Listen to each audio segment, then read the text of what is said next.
నమస్కారం. Welcome to expert hour. దేశ భాషలందు తెలుగు లెస్స. నిజమే, దేశంలో ఉన్న అన్ని భాషల్లో కంటే తెలుగు చాలా గొప్పది. మరి తెలుగు మాట్లాడుతున్న వారికి, తెలుగు భాషకి నేటి సమాజంలో అంతటి గౌరవం దక్కుతుందంటే లేదనే చెప్పాలి. ఎందుకంటే తెలుగు భాష అంటే చులకన భావం, తెలుగు మాట్లాడే వాళ్ళంటే చాలా చిన్న చూపు. నేటి సమాజంలో తెలుగు ప్రజలు అన్ని రంగాల్లో ఒకంత ఇబ్బంది ఫేస్ చేస్తున్నారే అంటే అది ఇంగ్లీష్ విషయంలోనే. మరి తెలుగు భాష మాట్లాడుతున్న వారి పట్ల ఎందుకంత చిన్న చూపు? ఈ విషయం గురించి మనం మాట్లాడదాం. అయితే ఇటీవలే సిజే ఎన్వి రమణ గారు ఒక కామెంట్ చేయడం జరిగింది. ఆ కామెంట్ గురించి ఇప్పుడు సోషల్ మీడియాలో చాలా వైరల్ అవుతోంది. అదేంటి అంటే, ప్రభుత్వ పాఠశాలలో విద్యార్థులకు తెలుగులోనే విద్యాబోధన చేయాలి, తెలుగుని మనం పరిరక్షించుకోవాలి, తెలుగు భాష పట్ల ఎక్కువ మక్కువ చూపించాలి అంటూ ఆయన చేసినటువంటి ఈ వ్యాఖ్యలు చాలా దుమారాన్నే రేపుతున్నాయి. ఒక వర్గం వారు వీటిని ఆమోదిస్తుంటే మరో వర్గం వారు వ్యతిరేకిస్తున్నారు. మరి ఎందుకు ఇలాగా ప్రజలు దీన్ని రిసీవ్ చేసుకుంటున్నారు అన్న విషయం గురించి ఇప్పుడు మనం చాలా క్లియర్గా మాట్లాడదాం. దాదాపుగా ఒక 20 సంవత్సరాల నుండి తెలుగు భాషపై మక్కువ కలిగినటువంటి వ్యక్తి మనతో పాటు ఉన్నారు. అమెరికాలో మన పాఠశాల ఫౌండర్, అలాగే తెలుగు టైమ్స్ పత్రిక సంపాదకీయులు, వారిని అడిగి తెలుసుకుందాం. ఎన్వి రమణ గారు చేసినటువంటి ఈ వ్యాఖ్యలని తెలుగు ప్రజలు ఎలా తీసుకోవాలి, తెలుగుని మనం ఎలా అభివృద్ధి చేసుకోవాలి, తెలుగుతో పాటు ఇంగ్లీష్ కూడా మనకి అవసరమా, పిల్లలకి ఏ విధంగా నేర్పించుకోవాలి, ఇత్యాది విషయాలన్నీ కూడా మరి సుబ్బారావు గారిని అడిగి తెలుసుకుందాం. చెన్నూరు సుబ్బారావు గారు, నమస్కారం అండి. నమస్కారం అండి. సాక్షి ప్రేక్షకులందరికీ నమస్కారం. నా పేరు వెంకట సుబ్బారావు చెన్నూరి. నేను గత 22 సంవత్సరాలుగా అమెరికాలో తెలుగు టైమ్స్ అనే పత్రిక నడుపుతున్నాను. దానికి నేను ఎడిటర్, పబ్లిషర్, ఓనర్ని కూడా. తెలుగు టైమ్స్ పత్రిక ఎందుకు పెట్టామంటే, అమెరికాలో ఉన్న తెలుగు వాళ్ళకి తెలుగు పత్రిక లేదు అనే ఉద్దేశంతో నేను కొందరు మిత్రులతో కలిసి తెలుగు టైమ్స్ ప్రారంభించడం జరిగింది. మరి వెంకట సుబ్బారావు గారు, తెలుగు మీద మీకు చాలా మక్కువ ఎక్కువ, మరి టైమ్స్ ఎందుకు పెట్టారు? తెలుగు సమయం అని పెట్టకపోయారా? రైట్. తెలుగు టైమ్స్ పెట్టినప్పుడే 2003లోనే ఈ ప్రశ్న నన్ను చాలామంది అడిగారు. చాలామందికి సమాధానం చెప్పాను. మళ్ళీ దాదాపు 20 ఏళ్ళ తర్వాత ఇప్పుడు సమాధానం చెప్తున్నాను. తెలుగు వాళ్ళకి ఒక తెలుగు పత్రిక పెట్టాలి, మొదటి ఉద్దేశం, అది లక్ష్యం. అమెరికాలో గుజరాతీ పత్రికలు ఉన్నాయి, బెంగాలీస్కి బెంగాలీ పత్రికలు ఉన్నాయి, మలయాళీస్కి మలయాళీ పత్రికలు ఉన్నాయి. తెలుగు వాళ్ళకి పత్రిక లేదు. పత్రిక పెట్టాలి అనుకున్నాం. తెలుగు పత్రిక అయితే ఏదైతే బాగుంటుంది, పేరేం పెట్టాలి, ఒక 30-40 పేర్లు ట్రై చేసి ఉంటాను నేను. తెలుగు పత్రిక, తెలుగు ప్రభ, తెలుగు జ్యోతి, అలా రకరకాల పేర్లు ఏవి చేసినా కూడా సరిపోలేదు.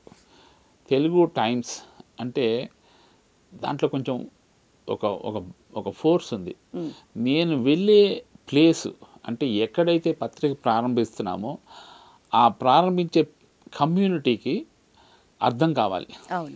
ఆ దేశ ప్రజలకి టైమ్స్ అనగానే అర్థమవుతుంది, తెలుగు టైమ్స్ అని అర్థమవుతుంది అని అనుకున్నా నేను.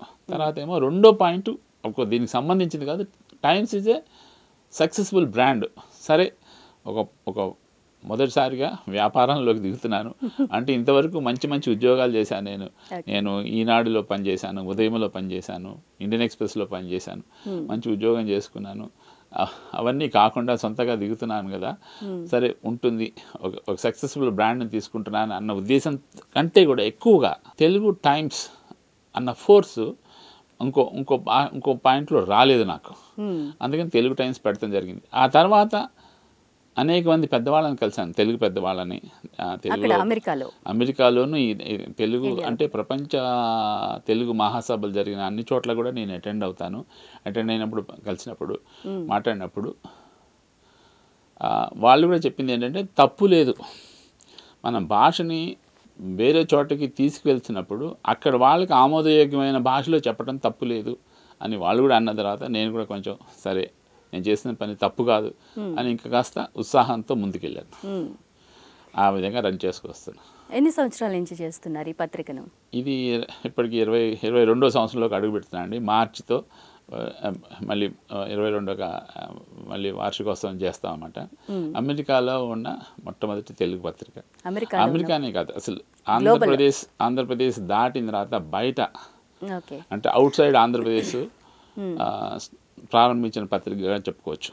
ఇది ఫోర్ట్ నైట్లీ 15 రోజులకు ఒకసారి వస్తుంది. 1వ తారీఖు 16వ తారీఖు వస్తుంది. అయితే కాలక్రమేణా 20 ఏళ్లలో తెలుగు టైమ్స్ పత్రిక ప్రింట్ ఎడిషన్తో పాటు ఈ పేపరు, అలాగే వెబ్సైట్ www.telugutimes.net వెబ్సైట్లో రోజుకి 50-60 న్యూస్ ఐటమ్స్ పోస్ట్ చేస్తాము.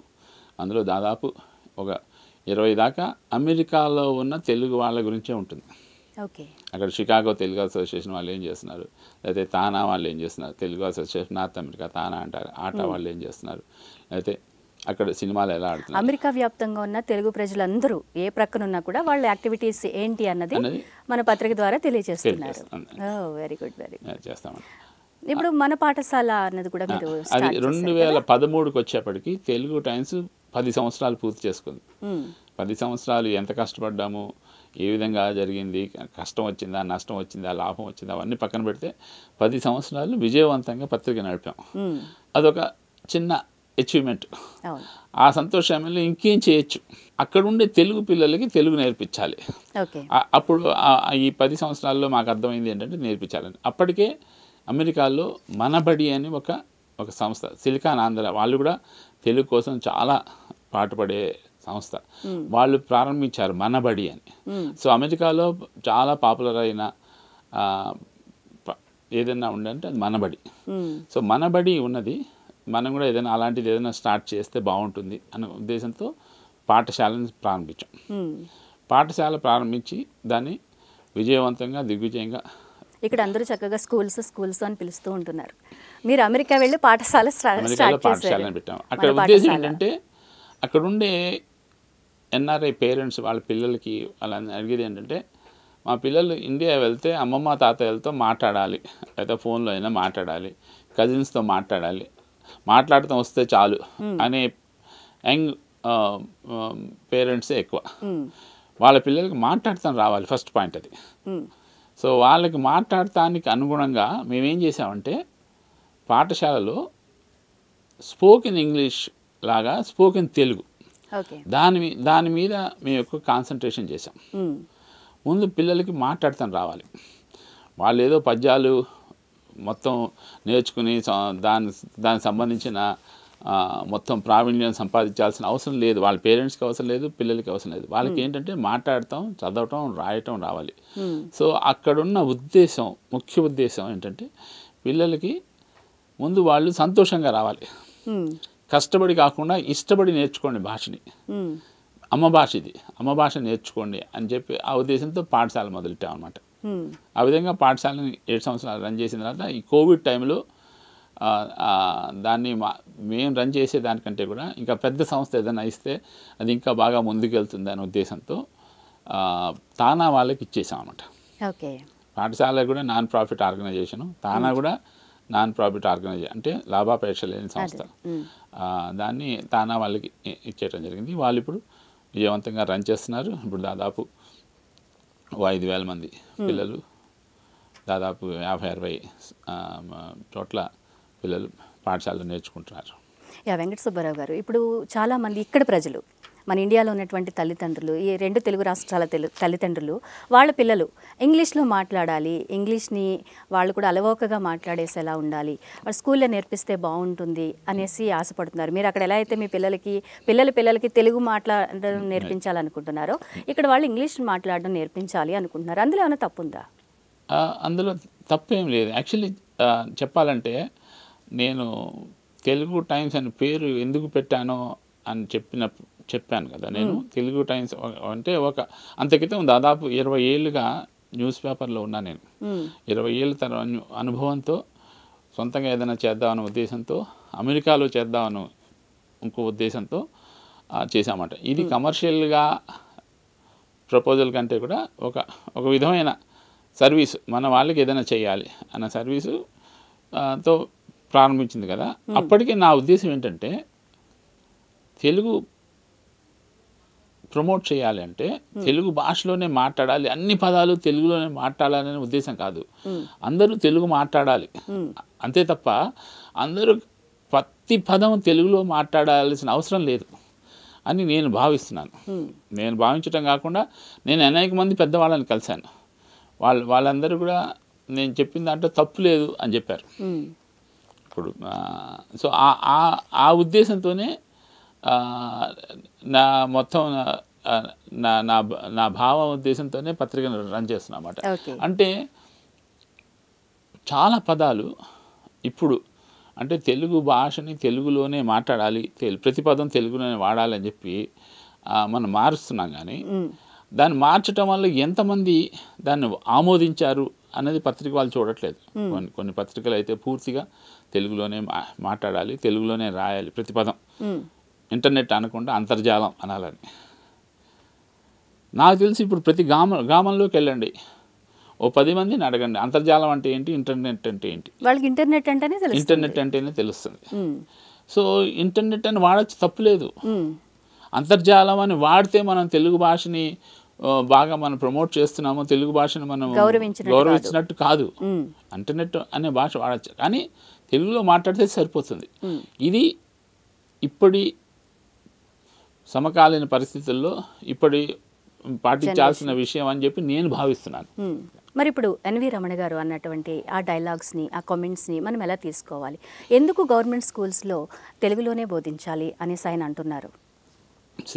ఎన్వి రమణ గారు చాలా పెద్ద మనిషి. ఆయన కానీ వెంకయ్యనాయుడు గారు కానీ వాళ్ళందరూ తెలుగు వారికి గౌరవం తీసుకొచ్చిన పెద్ద వ్యక్తులు.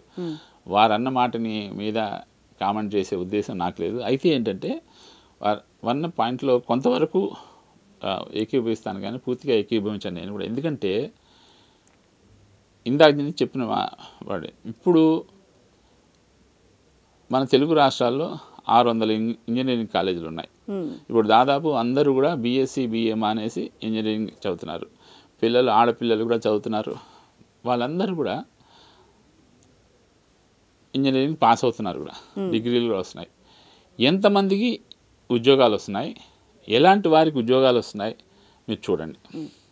ఎలాంటి వారు అంటే ఒక చిన్న గ్రామంలో, అది తెలంగాణలో కావచ్చు, ఆంధ్రప్రదేశ్లో కావచ్చు, చిన్న గ్రామంలో అతనికి 70-80% మార్కులతో ఇంజనీరింగ్ పాస్ అయినా కూడా అతనికి ఇక్కడ ఉద్యోగం రావాలంటే అతను ఇక్కడ హైదరాబాదులో అయితే ఇంకో అర్బన్ సిటీలో ఎక్కడైనా చదువుకున్న విద్యార్థులతో పోటీ పడాల్సి వస్తుంది. అతనికి 50%తో పాస్ అయిన వాడైనా సరే అతనికి ముందు జాబ్ వస్తుంది. లేదా వీళ్ళకి ఉద్యోగం వచ్చినా సరే, అందరికీ ఉద్యోగాలు వస్తున్నాయి. ఇదివరకు అంతటి నిరుద్యోగ సమస్య లేదు, ఉద్యోగాలు వస్తున్నాయి.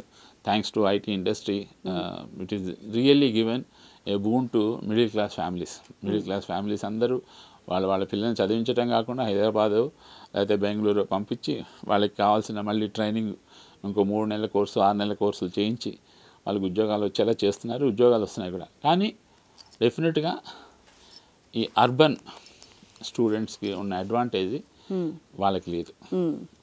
వీళ్ళు చదువులో వీళ్ళకి తక్కువ మార్కులు వచ్చినా సరే వీళ్ళు చేస్తున్నారు. దానికి కారణం ఏంటంటే వాళ్ళు తెలుగులో మాట్లాడతారు. వాళ్ళు ఇంగ్లీష్ మీడియంలో చదివారని ఇంగ్లీషే మాట్లాడరు, తెలుగులో మాట్లాడతారు. అయితే ఏంటంటే పూర్తిగా ఒక గ్రామంలో చదివిన వ్యక్తి కంటే కూడా దీనికి డిఫరెన్స్ ఉందన్నమాట. సో ఇప్పుడున్న ప్రోగ్రెస్ మనది ఏంటి, ఇప్పుడు గ్లోబల్ సిటీ, ఇప్పుడు అమెరికాయే కాదు, ఆస్ట్రేలియా, న్యూజిలాండ్, UK ఎక్కడ చూసినా సరే మన తెలుగు వాళ్ళు ఉన్నారు. మనం చాలా గొప్పగా చెప్పుకుంటున్నాం, అమెరికాలో సగం మంది తెలుగు వాళ్ళు ఉన్నారు, IT ఇండస్ట్రీ మొత్తం మన తెలుగు వాళ్ళే రన్ చేస్తున్నారు, మన వాళ్ళే CEOలుగా ఉన్నారని చెప్పుకుంటున్నాం. అంటే మన వాళ్ళు అక్కడికి వెళ్ళగలిగారు.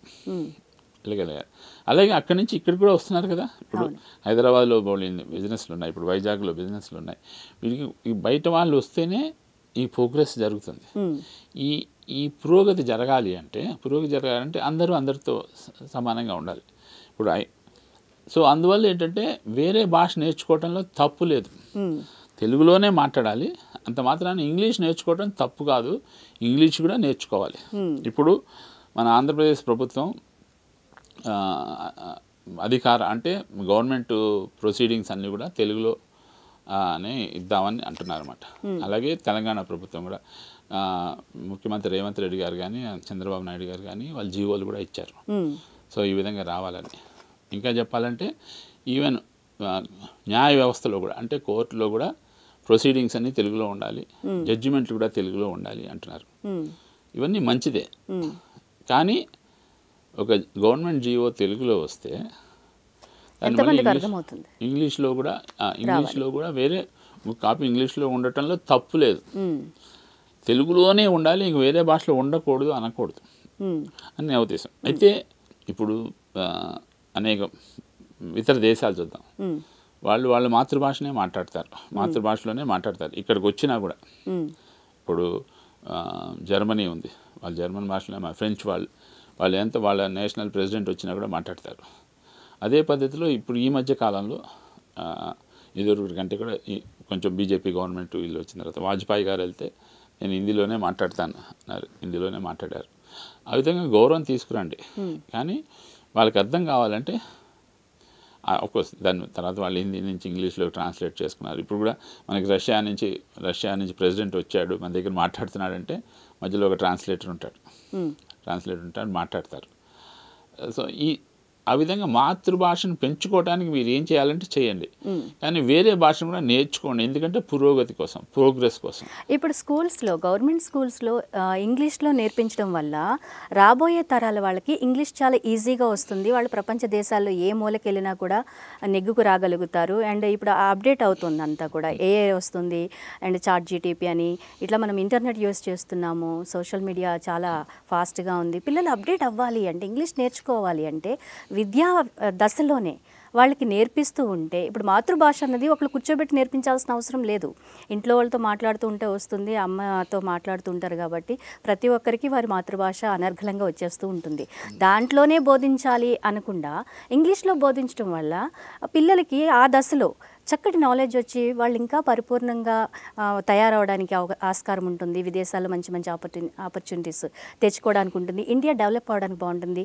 రెండు తెలుగు రాష్ట్రాలను మాత్రమే వాటిపైనే ఈ యొక్క భాషను రుద్దేసి మా పిల్లల జీవితాలని మీరు అడ్డుపడుతున్నారని ఒక వర్గం వారు చాలా సీరియస్గా, ఎమోషనల్గా పోస్టులు పెట్టడం జరిగింది. అంటే మిడిల్ క్లాస్ ఫ్యామిలీలో ఉన్నటువంటి తల్లిదండ్రులు వాళ్ళ స్తోమతకి మించి కష్టపడి పిల్లల్ని గవర్నమెంట్ స్కూల్స్ నుంచి తీసేసి ప్రైవేట్ స్కూల్స్లో జాయిన్ చేస్తున్నారు. ఎందుకు అంటే వాళ్ళు ఇంగ్లీష్ నేర్చుకోవాలి, వాళ్ళు డెవలప్ అవ్వాలి అని. వాడికి చాలా కష్టపడుతూ ఫీజులు కడుతున్నారు. రెక్కాడితే కానీ డొక్కాడని వాళ్ళు ఎందుకు ప్రైవేట్ స్కూల్స్కి వెళ్తున్నారు? అదే మీరు గవర్నమెంట్ స్కూల్లో ఇవ్వచ్చు కదా, మా పిల్లలకి ఎందుకు ఇంగ్లీష్ నేర్పించారు అని అడుగుతున్నారు. దానికి మీరేం చెప్తారు? అదే ఇది ఈ సబ్జెక్ట్ని రాజకీయాలకి దూరంగా మనం మాట్లాడుకుందాం. తప్పకుండా. పాత గవర్నమెంట్ ఏం చేసింది, ఈ గవర్నమెంట్ ఏం చేస్తుంది అనేది పక్కన పెట్టేసి చేస్తే, గవర్నమెంట్ స్కూల్స్లో తెలుగు మీడియం ఉన్నది, కొన్ని చోట్ల ఇంగ్లీష్ మీడియం కూడా ప్రారంభించి వాళ్ళు ఇంగ్లీష్ రావటం నేర్చుకోవటంలో ఎంత మాత్రం తప్పులేదు, నేర్చుకోవాలి కూడా. ఇప్పుడు ఆ మాటకు వస్తే నేను పూర్తిగా తెలుగు మీడియంలో చదువుకున్నాను. అయినా సరే ఒక్కసారిగా నేను పోస్ట్ గ్రాడ్యుయేట్ కోర్స్కి వెళ్ళినప్పుడు అది ఇంగ్లీష్ మీడియం అయినప్పుడు చాలా అవస్థపడ్డా. నేను వెళ్ళే ముందు చాలా శ్రమపడ్డాను, వెళ్ళిన తర్వాత చాలా శ్రమపడ్డాను. అలాంటి పరిస్థితి రాకుండా, అంటే చదువుకున్న పిల్లలు వాళ్ళు మొదట్లో 1వ తరగతి నుంచి 5వ తరగతి వరకు వచ్చిన తర్వాత ఏంటంటే వాళ్ళు ఎంతవరకు చదువుకోవాలి, ఎలా చదువుకోవాలని వాళ్ళు కానీ పిల్లలు కానీ పిల్లల తరఫున పేరెంట్స్ కానీ ఆలోచించినప్పుడు డెఫినెట్గా అబ్బాయికి మంచి బ్రైట్నెస్ ఉంది, బాగా చదువుతాడు, బాగా చదువుకుంటాడు అన్నప్పుడు అతను ఉన్నత చదువులు చదవాలి అంటే, హయ్యర్ ఎడ్యుకేషన్ వెళ్ళాలి అంటే అతనికి కంపల్సరీగా ఇంగ్లీష్ వచ్చి ఉండాలి. అంత మాత్రాన తెలుగుని అగౌరవపరుస్తున్నట్టు కాదు అని చెప్పి నేను బాగా నమ్మే వ్యక్తిని. తెలుగు కోసం ఎంత శ్రమ పడుతున్నా కూడా ఇంగ్లీష్ ఉండటంలో తప్పు లేదు అనే భావన నాది. నేను అందరికీ అదే చెప్తాను, నా పత్రిక ద్వారా కూడా అదే చెప్తాను అన్నమాట. అంటే ఇప్పుడు పెద్దవాళ్ళు చెప్పేది ఏంటంటే, ఈవెన్ వెంకయ్య నాయుడు గారు కానీ వాళ్ళంతా కూడా నేను తెలుగు మీడియంలో చదువుకున్నాను. అదేవిధంగా నరేంద్ర మోడీ గారు ఆయన హిందీ మీడియంలో చదువుకున్నారు, ఆయన ప్రధానమంత్రి అయ్యారు, నేను వైస్ ప్రెసిడెంట్ అయ్యాను. మొన్న కూడా వెంకయ్య నాయుడు గారు చెప్పారు, అవన్నీ నిజమే. అయితే ఏంటంటే వాళ్ళు కష్టపడి వేరే భాషలు కూడా నేర్చుకున్నారు. అలాగే పిల్లలకి అంత బ్రైట్నెస్ ఉంది, మన తెలుగు భాషతో పాటు ఇంగ్లీష్ కూడా నేర్చుకోవాలి లేదా ఇంకేదైనా నేర్చుకోవాలి అని అనుకుంటే తప్పులేదు కానీ లేకపోతే పిల్లలు అనుకోవడం కాదండి, ఇక్కడ పేరెంట్స్ అనుకుంటారు మా పిల్లలకి నేర్పించాలి అని. నేర్పించాలి. వాళ్ళు ఫీజులు కడుతున్నారు, ప్రైవేట్ స్కూల్స్కి పంపిస్తున్నారు. గవర్నమెంట్ ఎందుకు ఆలోచించలేకపోతుంది? మనం గవర్నమెంట్ స్కూల్స్లో పిల్లలకి నాణ్యమైన విద్యను ఎందుకు అందించలేకపోతున్నాము? వాళ్ళకి ఏం కావాలి అన్నది పాలకులకి తెలియదా? నెక్స్ట్ జనరేషన్ పిల్లలు అభివృద్ధి చెందాలి అంటే ఇంగ్లీష్ మ్యాండేటరీ. మరి సీజే పొజిషన్లో ఉన్న ఒక ఎన్వి రమణ గారు, ఆయన ఆలోచించలేకపోయారా? పిల్లలకి ఇంగ్లీష్ కూడా అవసరమే కదా, ఇంగ్లీష్లో బోధిస్తే తప్పేంటి అని ఆయన నోటి నుంచి అలాంటి మంచి మాట వస్తే బాగుండేదని కొంతమంది అంటున్నారు. ఆయనే ఆ పొజిషన్లో ఉన్న ఆయనే ఇలా మాట్లాడడం అన్నది కరెక్ట్ కాదు కదా. ఆయన ఆలోచించి మంచిగా పిల్లలకి ఇంగ్లీష్ కూడా నేర్పించండి, ఇంగ్లీష్లో విద్యాబోధన చేయండి, తప్పేంటి అని అనుంటే ఇంకాస్త బాగుండేది. తెలుగుని అగౌరవపరచమని అయితే ఉద్దేశం ఎవరిది లేదు. ప్రతి ఒక్కరూ తెలుగు భాష కోసం పోరాడతారు, ప్రాణత్యాగాలు చేయడానికి కూడా మన తెలుగు వాళ్ళు సిద్ధం. కానీ పిల్లల భవిష్యత్తుని దృష్టిలో పెట్టుకుని ఎందుకు ఇంగ్లీష్ని ప్రోత్సహించకూడదు? ఇంగ్లీష్ ప్రోత్సహించడం తప్పలేదు, తెలుగు భాషతో పాటు ఇంగ్లీష్ నేర్చుకోవాలనేది నేను చెప్తున్నది. ఇంగ్లీష్ మీడియమా తెలుగు మీడియమా అన్న పాయింట్ మీద డిస్కషన్కి వస్తే నేనైతే ఏం చెప్తానంటే తెలుగు మీడియంతో చదివినా సరే ఇంగ్లీష్ తప్పనిసరిగా ఉన్నత విద్యకి వెళ్ళినప్పుడు ఇంగ్లీష్ కావాలి కాబట్టి ఇంగ్లీషు వచ్చి ఉండాలి, ఇంగ్లీష్ వచ్చి ఉండాలన్నమాట. అది నేర్చుకోవాలి. ఇప్పుడు చాలా వరకు సైన్స్లో ఉన్న మాటలు, మెడిసిన్స్, పిల్లలు మెడిసిన్కి వెళ్తున్నారు, ఇంజనీరింగ్కి వెళ్తున్నారు, అవన్నీ పాఠ్యపుస్తకాలు కూడా తెలుగులోకి అనువదించారు. కానీ వాళ్ళు వాడేవన్నీ ఇంగ్లీష్ మాటలు. ఇంగ్లీష్ తప్పట్లేదు, ఇంగ్లీష్ లేకుండా తెలుగు భాషతోనే డిగ్రీ రాదు. అందువల్ల తెలుగు నేర్చుతో పాటు ఇంగ్లీష్ కూడా నేర్చుకోవాలని చెప్తాను తప్పితే ఇంగ్లీష్ మీడియం ఉండాలా తెలుగు మీడియం లోనే చదువుకోవాలన్నది ఇట్స్ వేరే సపరేట్. ఇప్పుడు ఇంకొక అంశం ఏంటంటే కొన్ని ప్రాంతాల్లో వాళ్ళ మాండలికాలు మారిపోతున్నాయి. ఇప్పుడు రాయలసీమ, తెలంగాణ, కోస్తాంధ్ర, శ్రీకాకుళం, ఇలా విజయనగరం ఇలా చూసుకుంటున్నప్పుడు అక్కడ మాండలికాలు, వాళ్ళ యాస, భాష మారిపోతుంది. కొంతమంది కవులు ఏం చేశారంటే మా ప్రాంతం భాషలోనే మాట్లాడాలి పిల్లలు, మా ప్రాంతం భాషను మేము బయటకు తీసుకురావాలన్న సదుద్దేశంతో పాఠ్యాంశాలు ఆ భాషలోనే రాయడం జరుగుతుంది. ఇప్పుడు తెలంగాణ బుక్స్ చూస్తున్నాం, కొన్ని పదాలు మనకి అర్థం కావు, పలకడం కూడా కష్టంగా ఉంటుంది. అంటే ఒక పల్లెటూరులో మాట్లాడుకునే ఆ భాషని, ఆ యాసని తీసుకొచ్చి పిల్లల మీద పెడుతున్నారు. ఆ పిల్లలకు పలకడమే రావట్లేదు. దీన్ని మనం వెనక్కి తీసుకెళ్ళిపోవడము అని అనుకోవాల్సిన అవసరం లేదు. ఎందుకంటే ఆ సంస్కృతి సంప్రదాయం నేటి తరానికి, రాబోయే తరాలకి తెలియాల్సిన అవసరం ఉంది. కాబట్టి ఆ కవులు మంచి ఉద్దేశంతోనే రాయమని చెప్పారు, రాస్తున్నారు. దాంతోపాటు ఇంగ్లీష్ అనేది ఇంటర్నేషనల్ లాంగ్వేజ్ కాబట్టి ప్రపంచంలో ఏ మూలకి వెళ్ళినా ఆ విద్యార్థి సగర్వంగా, గౌరవంగా బ్రతకాలి అంటే అవి రావాల్సిన అవసరం ఉంది. కాబట్టి మన పిల్లలకి వాటి పట్ల మక్కువ ఎక్కువ అయ్యేలాగా చేస్తూ నేర్పిస్తే బాగుంటుంది అనేసి తల్లిదండ్రులు కోరుకుంటున్నారు. అదే కోరికలో తప్పులేదు. యాక్చువల్లీ అసలు మాతృభాష ఎలా వస్తుంది అంటే ఇప్పుడు లేటెస్ట్గా ఇంటర్నేషనల్లీ లింగ్విస్టిక్ ప్రొఫెసర్స్ ఉన్నారు. అంటే భాష మీద రీసెర్చ్ చేసే మేధావులు, వాళ్ళు లింగ్విస్టిక్ సైంటిస్టులు. వాళ్ళు చెప్పింది ఏంటంటే ఒక తల్లి భాష రావాలి అంటే ఇప్పుడు మామూలుగా చెప్పే పద్ధతి కాదు. ఇప్పుడు మోడర్న్ లాంగ్వేజ్ ఏ విధంగా నేర్పిస్తారనేది నేను పాఠశాల పెట్టడం వల్ల నాకు తెలిసింది. ఓకే, అది ఏంటంటే LSRW అనేది లేటెస్ట్ టెక్నిక్ అనమాట. LSRW, ఎల్ అంటే లిజన్, తర్వాత ఎస్ అంటే స్పీక్, ఆర్ అంటే రీడ్, చదవడం, W అంటే రైట్. ఎందుకోసం ఇది LSRW వచ్చిందంటే ఒక తల్లి భాష పిల్లాడి కానీ పిల్లకి కానీ ఎలా వస్తుంది? పుట్టంగానే లిజన్, వింటాడు. అమ్మ, నాన్న, తాత, బామ్మ, అన్న వీళ్ళంతా మాట్లాడే వినిపిస్తూ ఉంటాయి ఆ పిల్లాడికి ఒక సంవత్సరం వచ్చేప్పటికి. తర్వాత మాట్లాడతాడు, అత్త, తాత అంటే అరే మా అబ్బాయికి మాటలు వచ్చారు, మా అమ్మాయికి మాటలు వచ్చారు అనుకుంటారు. ఆ తర్వాత ఏంటి, వాళ్ళ అమ్మ కానీ నాన్న కానీ లేకపోతే వాళ్ళు కానీ చూపిస్తారు, పుస్తకం చూపించి ఇగో ఇది బాల్, బ్యాట్ అని చూపిస్తారు, ఇల్లు, ఇటుక, తెలుగైనా సరే. ఏంటంటే తర్వాత చదవటం వస్తుంది. ఆ ఇటుక అనేది అతను చదవలేడు, కానీ ఆ బొమ్మ చూడగానే ఇటుక అనేస్తాడు. అవును. సో అంటే ఒక కుర్రాడికి భాష ఎలా వస్తుంది అనటానికి ఇది ప్రాసెస్. ఓకే. తర్వాత అతను 5వ తరగతి 5 ఏళ్ళు వచ్చిన తర్వాత, అంటే ఇప్పుడు 2 ఏళ్ళకి చేర్పించేస్తున్నారు స్కూల్లో, ప్రైమరీలో అది వదిలేసేయండి, చేర్చిన తర్వాత అతను నేర్చుకున్న తర్వాత వస్తుంది. సో ఇది లేటెస్ట్గా ప్రపంచవ్యాప్తంగా ఉన్న లింగ్విస్టిక్ సైంటిస్టులు చెప్పే భాష నేర్చుకోవాలంటే, అమ్మ భాష నేర్చుకోవాలంటే ఇది పద్ధతి. అదేవిధంగా ఏ భాష నేర్చుకోవాలన్నా ఇదే పద్ధతి. అంత సులభం ఇది. అందుకని మేము అమెరికాలో పాఠశాల కోసం ప్రింట్ చేసిన పాఠ్య పుస్తకాల్లో, టెక్స్ట్ బుక్స్లో అన్ని తెలుగు పుస్తకాల్లో ఉన్నట్టుగా అమ్మ, ఆవు, ఇల్లు, ఇటుకతో స్టార్ట్ కాదు. పేజీ తిప్పంగానే అమ్మ, ఆవు, మీరు వెళ్ళి ఒక 30 Telugu primary education Telugu first పుస్తకం తీసుకుంటే అన్నింటిలో అవే ఉంటుంది. అమ్మ, ఆవు, ఇల్లు, ఇటుక, ఉడతా, ఊయల. కానీ మా పుస్తకంలో అలా ఉండదు. మా పుస్తకంలో ఏంటంటే ఇది ప్రాసెస్. ఈ ప్రాసెస్ని ఫాలో అయ్యాం మేము. ఈ ప్రాసెస్ని ఫాలో అయ్యి మొదట్లో ఏంటంటే అన్ని కథలు ఉంటాయన్నమాట. అంటే ఒక వ్యక్తి కథలు చెప్తూ ఉంటాడు. ఇక ఒక చిన్న కథ చెప్తాడనమాట. ఆ కథ చెప్పి ఒక చిన్న పిల్లాడు ఉన్నాడు, వెళ్తాడు. ఆ పిల్లాడు అక్కడ నీళ్ళలో ఒక చీమ కనిపిస్తుంది. చీమ కనిపించింది. ఆ చీమని ఏదైనా చేయాలని చెప్పి అప్పటికప్పుడు ఒక పడవ చేసి ఆ నీళ్ళలో వేస్తాడు. వేసిన తర్వాత ఆ చీమ దాని మీదకి ఎక్కి వెళ్తుంది. ఇది ఒక చిన్న మోరల్ స్టోరీ. చిన్నప్పుడు మనం తెలుసుకున్నాం. ఓకే, ఇది ఇలాంటి స్టోరీలు మొదట చెప్తాం అన్నమాట. మా తెలుగు మేము ప్రారంభించిన పాఠశాలలో ఉన్న మొదటి పుస్తకంలో పిల్లలకి ఒక ఇంట్రెస్ట్ క్రియేట్ చేస్తాం. ఇప్పుడు అతనికి రాగానే ఆ స్టోరీ అంతా అర్థమవుతుంది అతనికి. అప్పుడు పడవ, పాడవ, చీమ ఈ పదాలు నేర్పిస్తాం. ఆ విధంగా ఇంకో స్టోరీ చెప్తే ఇంకో 4 పదాలు వస్తాయి. ఈ విధంగా భాష నేర్పిస్తున్నాం అన్నమాట.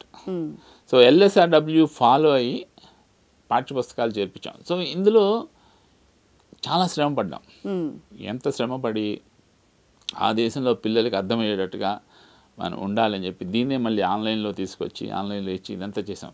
ఇదంతా తెలుగు భాష మీద ప్రేమతోనే. అక్కడున్న తెలుగు చిన్నారులకు తెలుగు నేర్పించాలి, తెలుగు వాళ్ళకి కంపల్సరీగా రావాలి, వాళ్ళు మాట్లాడాలి అనే ఉద్దేశంతో చేసిన ప్రయత్నం ఇదంతా. నేను కానీ ఎవరు చేసినా సరే ఇదంతా ప్రయత్నమే. అదేవిధంగా తెలుగు భాషని మనం గౌరవించాలి, తెలుగు భాషను పెంపొందించాలి అంటే మనకి ఇక్కడ కూడా విలేజ్లో ఉన్న కానీ లేకపోతే సిటీలో ఉన్న కానీ పిల్లలకి తెలుగు మాట్లాడటం రావాలి, తెలుగు చదవటం రాయటం రావాలి. అది మన భాషను గౌరవిస్తున్నట్టు. మరి ఇక్కడ ఉన్న తెలుగు రాష్ట్రాల ప్రజలకి, ఆ పిల్లలకి తెలుగు రాదనుకుంటున్నారా మీరు? వచ్చు కదండి, మాట్లాడుతున్నారు కదా, బై బర్త్ తెలుగే కదా, మళ్ళీ తెలుగులోనే బోధించడం ఎందుకు? ఇంగ్లీష్లో చెప్పచ్చు కదా, అప్పుడు వాళ్ళు అది నేర్చుకుంటారు కదా మంచిగాని. నేర్చుకుంటారు, ఆ మాట కరెక్ట్. కానీ వాళ్ళకి తెలుగులో నేను నేర్పించింది తెలుగు పదాలు కాకుండా ఇంగ్లీష్ పదాలు ఉండాలని మాత్రమే చెప్తున్నాను. నేను ఎంతసేపు మన ఇద్దరి మధ్య చిన్న గ్యాప్ ఏం కనిపిస్తుంది అంటే అదే కనిపిస్తుంది. ఇది English medium compulsory, English medium. ఎందుకంటే సార్ ఒకటి 70s, 80s, 90sలో పుట్టిన వాళ్ళు ఎవరైతే ఉన్నారో ఆ జనరేషన్లో పుట్టిన వాళ్ళందరూ కూడా డిగ్రీస్ వరకు చదివేసుకున్నాక తర్వాత ఒక మంచి పొజిషన్లో సెటిల్ అవ్వాలంటే ఇంగ్లీష్ అన్నది వాళ్ళకి ఒక ఎవరెస్ట్లా కనిపిస్తుంది. అమ్మ ఒక ఇంటర్వ్యూ ఫేస్ చేయాలన్నా భయము, ఏదైనా స్టేజ్ మీద మాట్లాడాలన్నా భయము, వాళ్ళ గురించి వాళ్ళు ప్రమోట్ చేసుకోలేకపోతున్నారు. వాళ్ళకి ఎంత స్కిల్స్ ఉన్నా, వాళ్ళలో ఎంత తెలివితేటలు ఉన్నా కూడా ఏదో తెలియని భయం వాళ్ళని వెనక్కి లాగేస్తుంది. అది ఇంగ్లీష్. మానసికంగా వాళ్ళు చాలా డిప్రెషన్లోకి వెళ్ళిపోతున్నారు. అరే మేము ఎందుకు పనికి రామా, ఎందుకు మమ్మల్ని ఇంత చిన్న చూపు చూస్తున్నారు, ఇంగ్లీష్ వచ్చిన వాళ్ళకి ఏదో పెద్ద వాళ్ళు చాలా గొప్ప అన్నట్టుగా చూపిస్తున్నారు, ఎందుకు మనల్ని ఇలాగ తక్కువ చేసి తొక్కేస్తున్నారు అని చాలా బాధపడుతున్నారు. కొంతమంది అయితే ఇంకా తక్కువ వాళ్ళకంటే, ఇప్పుడు డిగ్రీ చదువుకున్న వాళ్ళు వాళ్ళకంటే తక్కువ వాళ్ళనే పెళ్లి చేసుకోవాల్సిన పరిస్థితి కూడా వస్తుంది. ఈ డిగ్రీల వరకు చదువుకున్న వాళ్ళందరికీ కూడా మంచి జాబ్స్ రాక చిన్న మేనేజర్గా చిన్న పోస్టుల్లో ఉంటూ 10,000, 20,000, 30,000 మహా అయితే సంపాదించుకుంటూ వాళ్ళ జీవితం అలా అయిపోతుంది. అదే బాల్య దశలోనే వాళ్ళకి ఇంగ్లీష్ నేర్పిస్తే వాళ్ళ భవిష్యత్తు బాగుంటుంది కదా. ఆ దశగా ఎందుకు మనము ఏం చేయలేకపోతున్నామంటారు? ఆ విధంగా చేయటం కరెక్ట్. ఆ విధంగా అందువల్ల రెండు మీడియంస్ ఉండి వాళ్ళ ఇంట్రెస్ట్ని బట్టి, వాళ్ళ పరిస్థితిని బట్టి, చుట్టుపక్కల ఉన్న సిచ్యువేషన్స్ని బట్టి వాళ్ళు చేసుకోవచ్చు. రెండు భాషలలో ఇంగ్లీష్ మీడియము ఉండొచ్చు, తెలుగు మీడియం రెండు కలిపి ఉండొచ్చు. కానీ కేవలం ఇంగ్లీష్ మీడియం ఒక్కటే ఉన్నా కూడా కొంచెం ప్రాబ్లం రావచ్చు. అందువల్ల తెలుగు మీడియం ఒక్కటే ఉండాలి అని మనం ఎలా అనకూడదు, అలాగే ఇంగ్లీష్ మీడియం ఒక్కటే ఉండాలి. ఇప్పుడు ఈ అంశం గురించి ప్రజాభిప్రాయ సేకరణ చేయడం మంచిదంటారా? మంచిది అల్టిమేట్లీ. ఎందుకంటే ఇప్పుడు గవర్నమెంట్ ఒకలా ఆలోచిస్తుంది, ప్రతిపక్షాలు ఒకలా ఆలోచిస్తున్నాయి, రాజకీయాలు పక్కన పెట్టేస్తే పేరెంట్స్లో కొంతమంది ఒకలా ఆలోచిస్తున్నారు, కొంతమంది ఒకలా ఆలోచిస్తున్నారు. రెండు వర్గాలుగా డివైడ్ అయిపోయారు. కాబట్టి దీని గురించి ఎస్పెషల్లీ ఇదే అంశం మీద పిల్లలకి తెలుగులో బోధించాలా, ఇంగ్లీష్లో బోధించాలా, ప్రభుత్వ ప్రైవేటు కళాశాలల్లో పాఠశాలల్లో ఎలా బోధించాలని మీరు కోరుకుంటున్నారు, మీ పిల్లలకి ఏ భాషలో చెప్పాలని మీరు కోరుకుంటున్నారని చెప్పి పేరెంట్స్ దగ్గరికి ఒక సర్వే లాంటిది కండక్ట్ చేస్తే ఎలా ఉంటుందంటారు? అది కూడా మంచిదే. ఎందుకంటే ఇప్పుడు ఏదైనా ఒక నిర్ణయం తీసుకోవాలంటే ప్రభుత్వం అయినా సరే, ప్రైవేటు ఒక బిజినెస్ వ్యక్తి అయినా సరే తీసుకోవాలంటే అభిప్రాయాలు కలెక్ట్ చేసి అభిప్రాయాల ప్రకారం చేస్తే మంచిదే. అది ఎందువల్ల తప్పకుండా నాకు తెలిసి చిన్న గ్రామంలో ఉన్న వ్యక్తి కూడా నవడేస్ విద్యకి చాలా ప్రాముఖ్యత ఇస్తున్నాడు. యాక్చువల్లీ ప్రతి వృత్తిలో ఉన్న వాళ్ళు కూడా మా అబ్బాయిలు ఈ వృత్తిలో ఉండకూడదు, వాళ్ళు చదువుకోవాలి, ఉద్యోగాలు చేయాలి అని అంటున్నారు. భగవంతుడి దయ వల్ల ఈ ఐటీ భూమి వల్ల ఉద్యోగాలు రావటమే కాకుండా మంచి మంచి జీతాలు వస్తున్నాయి. ఇదివరకు 30-40 ఏళ్ళ క్రితం ఉన్న 2,000, 3,000, 5,000 జీతాలు కాకుండా ఇప్పుడు అందరికీ 30,000, 50,000, 70,000 ఆ జీతాలు వస్తున్నాయి. కాబట్టి ప్రతి మధ్యతరగతి ఈవెన్ కింద తరగతి వ్యక్తులు కూడా వాళ్ళ పిల్లల్ని చదివిస్తున్నారు కాబట్టి అంటే వాళ్ళు కోరుకునేది ఏంటి, పిల్లల ఉన్నతి, పిల్లలు పైకి వెళ్ళాలి, మంచి ఉద్యోగం చేయాలి, బాగా సంపాదించాలి. మేము చేస్తున్న వృత్తి కాకుండా బాగా సంపాదించాలి అనుకుంటారు. అలాంటి వాళ్ళకి కావాల్సిన వృత్తి, వాళ్ళకి కావాల్సిన విద్య ఏదో మనం వాళ్ళని అడిగి చెప్పడంలో తప్పులేదు. ఆ సర్వే చేస్తే డెఫినెట్గా ప్రజాభిప్రాయం క్లియర్గా తెలుస్తుంది. దాన్ని బట్టి ఒక నిర్ణయం తీసుకోవడానికి చాలా వీలుంటుంది అంటారు. వెంకట సుబ్బారావు గారు, మీరు ఇంతకు ముందు అంటే ఇప్పుడు అమెరికాలో ఈ తెలుగు టైమ్స్ ఇవన్నీ చేస్తున్నారు, దానికి ముందు మీరు ఏం చేసేవారు అసలు? నేను 1984లో ఈనాడులో చేరానండి. ఈనాడు సో జర్నలిస్ట్గా నాకు 40 సంవత్సరాలు 4 decades 40 సంవత్సరాల ఇండస్ట్రీ అనమాట. 84లో చేరాను. ఈనాడులో వసుంధర పబ్లికేషన్స్ అని సితార, విపుల, చతుర, అన్నదాత ప్రింట్ చేసే సంస్థ అది వసుంధర పబ్లికేషన్స్. నేను దానికి ఇన్ఛార్జిగా స్ట్రైట్ అవే దానికి చేరానండి. సో అది చేసిన తర్వాత అక్కడి నుంచి నేను ఉదయం సంస్థలోకి వెళ్ళాను.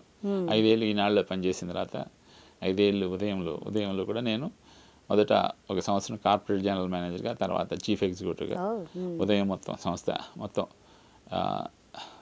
చేశాము. ఆ విధంగా మీడియా పరంగా తెలుగు భాష మీద తెలుగు తర్వాత అనేక మంది తెలుగు పెద్దలతో, రచయితలతో, కవులతో, ఇంకా తెలుగు భాషను ప్రేమించే అనేక సంస్థలతో మాట్లాడే అవకాశం రావటం వల్ల తెలుగు మీద ఒక విధమైన అభిప్రాయం ఉంది. అయితే నా ఉద్యోగ ప్రకారం నేనేంటంటే నేషనల్ పేపర్లో వర్క్ చేద్దామని చెప్పి ఇక్కడి నుంచి మద్రాసు వెళ్ళి ఇండియన్ ఎక్స్ప్రెస్లో మద్రాసులో పనిచేశాను.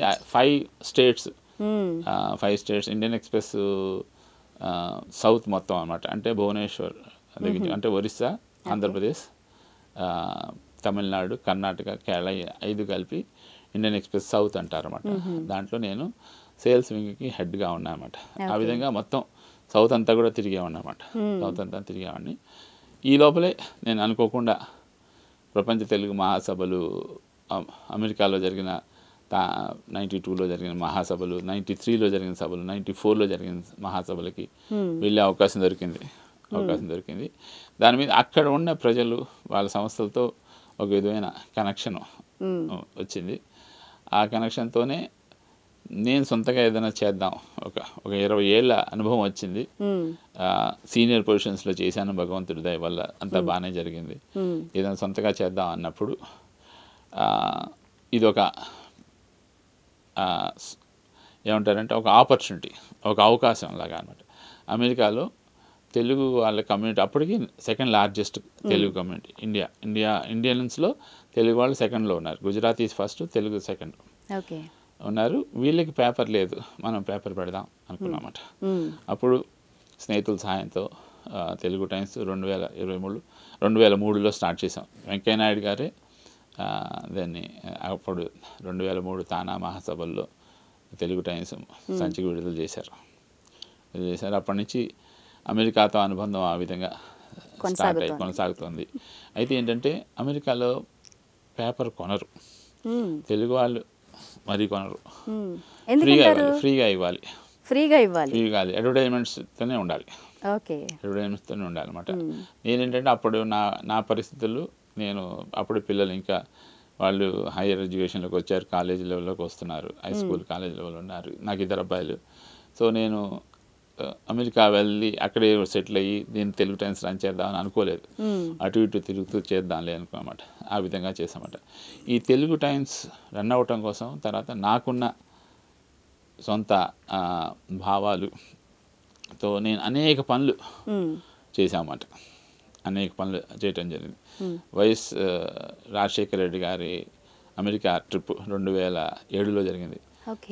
I was the media coordinator, the chief minister, end to end, airport to airport వారితోనే ఉండి అక్కడ జరిగే విశేషాలన్నీ ఇక్కడ పాఠకులకు అందించడం అన్నమాట తెలుగు.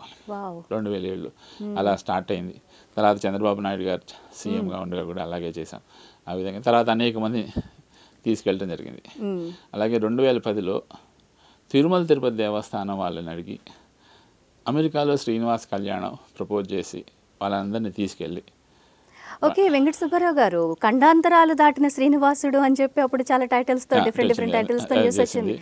దానికి మూలం మీరేనా? భగవంతుడు నాకు అవకాశం ఇచ్చాడు 2010లో. అది చేసిన వెంటనే శ్రీనివాస్ కళ్యాణాలు 2 చోట్ల చేశాము. తిరుమల తిరుపతి దేవస్థానం వారితే, అదేవిధంగా అన్నవరం దేవస్థానం వాళ్ళని తీసుకెళ్ళి 10 పట్టణాల్లో, అమెరికాలో 10 పట్టణాల్లో సత్యనారాయణ వ్రతాలు చేశామండి. అంటే అక్కడ దంపతులు కూర్చుని సత్యనారాయణ వ్రతాలు చేస్తారు. అంటే అన్నవరం దేవస్థానం నుంచి వచ్చిన పండితులు కూర్చోబెట్టి వాళ్ళు చేయిస్తారు. సత్యనారాయణ స్వామి వ్రతం 10 పట్టణాల్లో చేశామండి. దాదాపు 2500 మంది జంటలు, ఒక 30-40 వేల మంది అందరు చూస్తుండగా జంటలు. అంటే ఎవ్రీ ఇయర్ చేస్తుంటారా ఇవి? చేసాం, ఎవ్రీ ఇయర్ కాదు, ఇక్కడి నుంచి తీసుకెళ్ళాలన్నమాట. తర్వాత ఏమో భద్రాచల దేవస్థానం వారిని కూడా తీసుకెళ్ళి భద్రాచల సీతారామ కళ్యాణాలు చేసాం అమెరికాలో. సో అలాగే విజయవాడ కనకదుర్గమ్మ వారిని తీసుకెళ్ళి కనకదుర్గ కుంకుమ పూజలు కూడా చేసామన్నమాట. సో ఈ విధంగా అనేక పనులు. ఇది కూడా నాకు ఏంటంటే నాకు ఇంట్రెస్ట్గా చేయటం. తర్వాత ఏంటంటే నేను తెలుగు వాళ్ళందరినీ కలగటం, ఆ విధంగా నా తెలుగు టైమ్స్ కూడా కనెక్ట్ అవ్వటం, ఇదనమాట. అదేవిధంగా రాజకీయంగా ఇక్కడ నుంచి పెద్దవాళ్ళని తీసుకెళ్ళటం, వాళ్ళ టూర్లు కోఆర్డినేట్ చేయటం, ఎంటర్టైన్మెంట్ పరంగా కూడా అన్నమాట. మణిశర్మ గారిని తీసుకెళ్ళి మణిశర్మ షోస్, కోటి గారిని తీసుకెళ్ళి కోటి షోస్, అన్నిటి కూడా Telugu times is a coordination and I'm the coordinator. ఆ విధంగా అమెరికా తెలుగు వారికి, తెలుగు రాష్ట్రాల తెలుగు వారికి మధ్య వారధిగా ఉండే అవకాశం భగవంతుడు నాకు ఇచ్చాడు. నిజంగా చాలా పూర్వజన్మ సుకృతం ఇది మీకు. ఎందుకంటే దేవుళ్ళనే ఖండాంతరాలు దాటించే అంత ఘనులుగా అయ్యారు అంటే మామూలు విషయం కాదు. చేయగలిగామన్నమాట. అది అదృష్టం విధంగా చేశాము. అందువల్ల తెలుగు టైమ్స్ అనే పత్రిక రన్ చేయడంలో అనేక కష్ట నష్టాలు వచ్చినా కూడా నా ప్రయాణం సాగుతూనే ఉంది అన్నమాట. ఎందుకంటే ఒక గౌరవప్రదమైన పని చేస్తాను. అదేవిధంగా అక్కడ ఉన్న తెలుగు సంఘాలన్నిటికీ, 1-2 అని కాదు, పెద్ద తెలుగు సంఘం అలానే చిన్న నేషనల్ అని లేదు, లోకల్ అని లేదు, అన్ని తెలుగు సంఘాలకి వ్యక్తిగతంగా సుబ్బారావు పరిచయమే, పత్రికా పరంగా తెలుగు టైమ్స్ కూడా పరిచయమే. Telugu times is a media partner to almost all Telugu associations. Telugu association ఆ విధంగా చేస్తామంటే ఇప్పుడు పోర్టల్ వచ్చింది, సోషల్ మీడియా వచ్చాయి, తర్వాత ఈ మధ్యన యూట్యూబ్ ఛానల్ కూడా ప్రారంభించాము. సో అన్ని అంటే ఒక మీడియా సంస్థ చేయాల్సిన సేవలన్నీ చేస్తున్నామన్నమాట. అన్నిట్లో కూడా అండర్లైన్ పాయింట్ ఏంటంటే తెలుగు భాష మీద ప్రేమ, తెలుగు భాషని ఇవ్వాలని. ఏ ప్రాంతానికి చెందినవారు మీరు? నేను కృష్ణా జిల్లా చెన్నూరు మా ఇంటి పేరు. మా చెన్నూరే మా ఊరు కూడా. అయితే నేను అప్పుడు అక్కడెక్కడ మనుషులు లేరు, ఆస్తులు లేవు. అయితే ఏంటంటే బేసికల్గా చదువుకుని అక్కడికి మా ఫాదర్ ఉద్యోగం వల్ల ఎల్ఐసిలో ఉండేవారు. అనేక ఊళ్ళు తిరిగాము ఆంధ్రాలో. తర్వాత హైదరాబాద్ వచ్చి నేను ఉద్యోగ ప్రయత్నం ఇక్కడే ఉన్నమాట. ఓకే, కృష్ణా జిల్లాలో చెన్నూరు అనే ఒక చిన్న గ్రామంలో పుట్టి తెలుగు మీడియంలో చదువుకుని ఇప్పుడు అమెరికాలో ఒక ప్రముఖ వ్యక్తిగా నిలబడ్డారు అంటే ఇది నిజంగా భగవంతుడు ఇచ్చినటువంటి గొప్ప భాగ్యం అని చెప్పాలి. మీలాగే మన తెలుగు బిడ్డలందరూ కూడా డెవలప్ అవ్వాలని కోరుకుంటున్నారు. మరి వారి కోసం మీరు ఏమైనా టిప్స్ చెప్తారా? అంటే ఫారిన్ కంట్రీకి వెళ్ళి చదువుకోవాలి, లేదంటే అక్కడ స్థిరపడాలి అనుకునే మన తెలుగు వారి కోసం స్టూడెంట్స్కి ఏమైనా టిప్స్ ఇస్తారా? నిజం చెప్పాలంటే ఈ 20 ఏళ్లలో చాలా చూశాను. అక్కడ అమెరికాలో తెలుగు ప్రజలు, తెలుగు కమ్యూనిటీ ఏ విధంగా డెవలప్ అవటం అని చూస్తమే కాకుండా అసలు ఇక్కడ వాళ్ళ మైండ్ కూడా ఎంత మారిందో చూస్తున్నాం. 20 ఏళ్ళ క్రితము, అదే ఎంత క్రితము అమెరికాలో చదువుకోవాలంటే అది చాలా కష్టమైనది. అందరి ద్రాక్షలాగా చాలా దూరము, దానికోసం మనం ఆ పరీక్షలు రాయాలి, ఈ పరీక్షలు రాయాలి, జిఎంఆట్ రాయాలి, జిఆర్ఈ రాయాలి, అందులో స్కోర్ రావాలి. తర్వాత ఏమో ఇంగ్లీష్, స్పోకెన్ ఇంగ్లీష్ మీద బాగా పట్టు ఉండాలి, దాని మీద టెస్టులు రాయాలి, దాంట్లో మార్కులు రావాలి, అవన్నీ ఉండేవి. ఆనెస్ట్గా చెప్పాలంటే 90స్లో 80స్లో అప్పుడు ఎవరైనా అమెరికా వెళ్ళి చదువుకోవాలన్నా లేదా వేరే చేయాలన్నా ఉండేవి అన్నమాట. కాలక్రమేణా అంతే తగ్గిపోయాయి. ఇప్పుడు ఇదివరకు అంటే 80కి ముందర అనమాట మనకి ఓ 5 10 ఇంజనీరింగ్ కాలేజీలు ఉంటే తర్వాత 600 కాలేజీలు వచ్చినట్టు అమెరికాలో కూడా అనేక స్కూల్స్ వచ్చేసాయి. అనేక స్కూల్స్ వచ్చేసాయి. వాళ్ళు వీటన్నిటిని వదిలేశారు. వాళ్ళకి కావాల్సింది ఏంటంటే అడ్మిషను, ఫీజులు.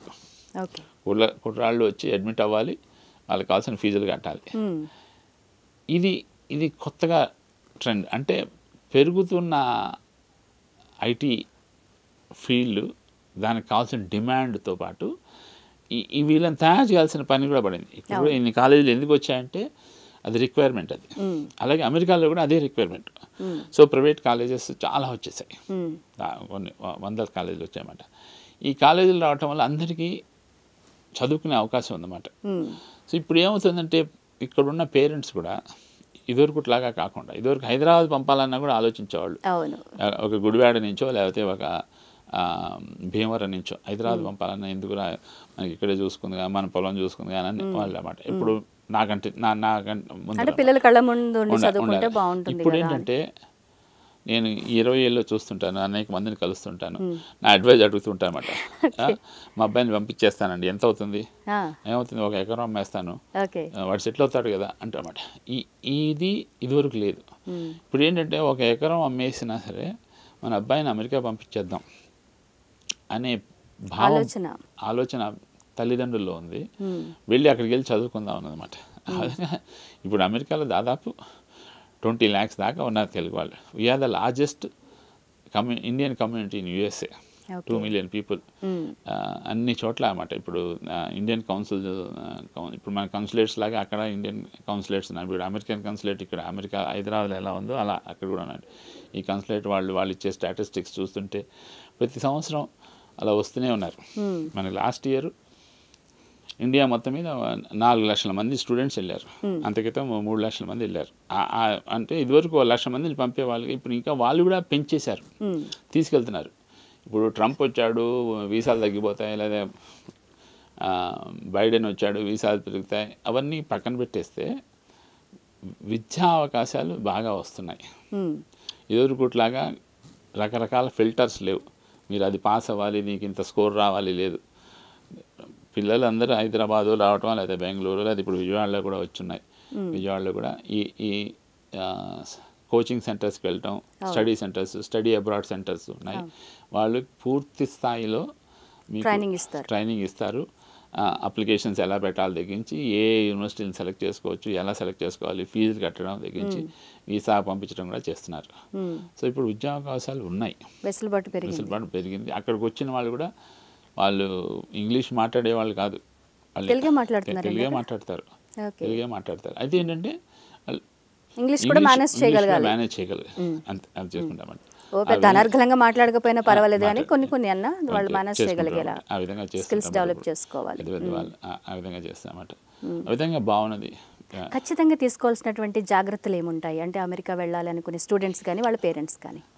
డెఫినెట్గా జాగ్రత్తలు ఏంటంటే కొందరు మధ్యవర్తులు చెప్పే మాటలు నమ్మకూడదు అస్సలు. మీకు ఎందుకండి, మీకు ఇంత డబ్బులు ఉంటే చాలా, అక్కడ ఏదో ఒక ఉద్యోగం వస్తుందండి, అక్కడ రెస్టారెంట్స్ ఉన్నాయండి, రెస్టారెంట్స్లో ఉద్యోగాలు వస్తాయండి. ఇవన్నీ కూడా అమెరికా ప్రభుత్వం కూడా చాలా తీవ్రంగా పరిగణిస్తుంది. ఈ మధ్యకాలంలో 2-3 సార్లు భారీ ఎత్తున వాళ్ళు కూడా కొన్ని స్కూల్స్, అక్కడ ఉన్న స్కూల్స్ని మూసేయటం, కొందరు విద్యార్థులను వెనక్కి పంపించేయటం కూడా జరిగింది. అలాంటివి ఎందుకు జరుగుతున్నాయంటే, ఇప్పుడు వచ్చే విద్యార్థులు అక్కడికి వచ్చిన వాళ్ళు ఎయిర్పోర్ట్లో దిగిన తర్వాత వాళ్ళ చేతిలో ఎంత డబ్బులు ఉన్నాయంటే $100 ఉన్నాయంటారు. $100తో వెళ్ళిపోతున్నారు. లేదండి మాకు తెలిసిన రెస్టారెంట్ ఓనర్ ఉన్నాడండి, మేము ఆల్రెడీ మాట్లాడాం, ఉద్యోగం ఇస్తానండి. అలాంటివి అమెరికా ప్రభుత్వం ఒప్పుకోవట్లే.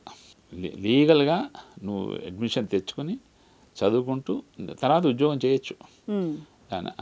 దాన్ని ఉద్యోగం ఓపీటీ అంటారు అన్నమాట. లేకపోతే సిపిటి అంటారు, కాలేజీలో ఉన్నప్పుడు సిపిటి అంటారు. అది చదువుకోవచ్చు, అది చేయొచ్చు. కానీ ఈ లోపలే అసలు ఏమి డబ్బులు కూడా తేకుండా ఆ దేశం మీద ఆధారపడి ఒప్పుకోవట్లేదు. వాళ్ళని పంపించేస్తున్నారు కూడా, వెనక్కి పంపించేస్తున్నారు. ఎయిర్పోర్ట్లోనే ఆపేసి వెనక్కి పంపించేస్తున్నారు. అలాంటి కేసులు మనం చూసాం కూడా.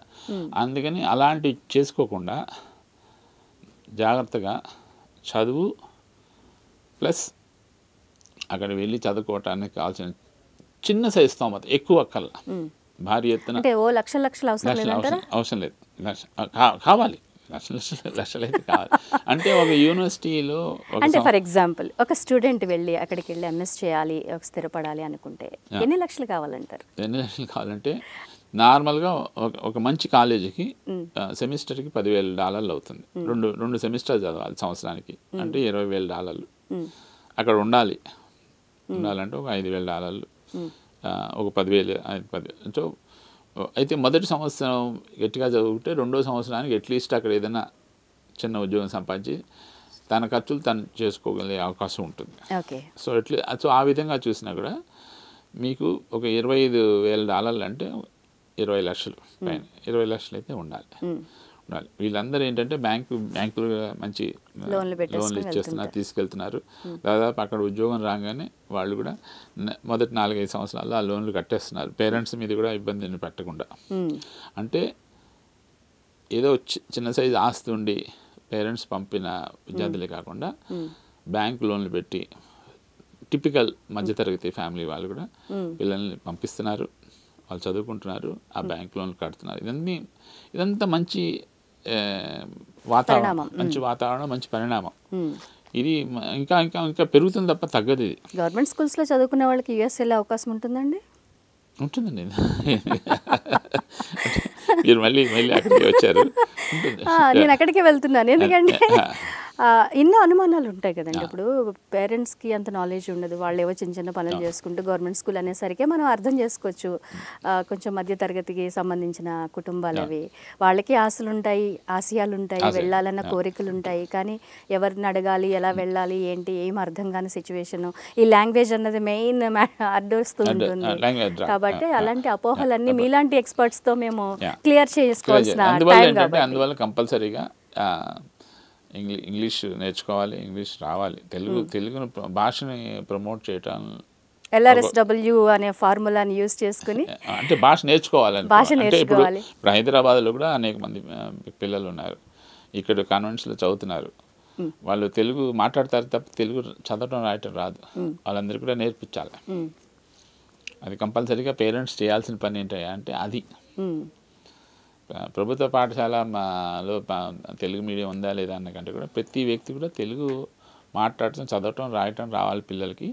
అలాగే అతని ఉన్నతి కోసం ఇంగ్లీష్ కూడా నేర్చుకోవాలి. అంతే. మన అమెరికాలో ఉన్నటువంటి మన తెలుగు వాళ్ళందరూ కూడా వాళ్ళ పిల్లలకి తెలుగు నేర్పించడంలో ఎలాంటి ఇంట్రెస్ట్ చూపిస్తూ ఉంటారు? వాళ్ళు బాగా ఇంట్రెస్ట్ చూపిస్తారండి. ఎందుకంటే ఇక్కడ నుంచి వెళ్ళిన వాళ్ళకి ఇంకా మమకారం పెరుగుతుందేమో కల్చర్ మీద, తెలుగు కల్చర్ కూడా బాగా వాళ్ళు ఉట్టిపడేలాగా డ్రెస్సింగ్ చేసుకోవడం కానీ, తెలుగు పండుగలు చేసుకోవడం కానీ ఇవన్నీ చాలా చక్కగా చేసుకుంటూ ఉంటారు కదా. చేసుకుంటారు. సంక్రాంతి ఇప్పుడు నాకు తెలిసి అమెరికాలో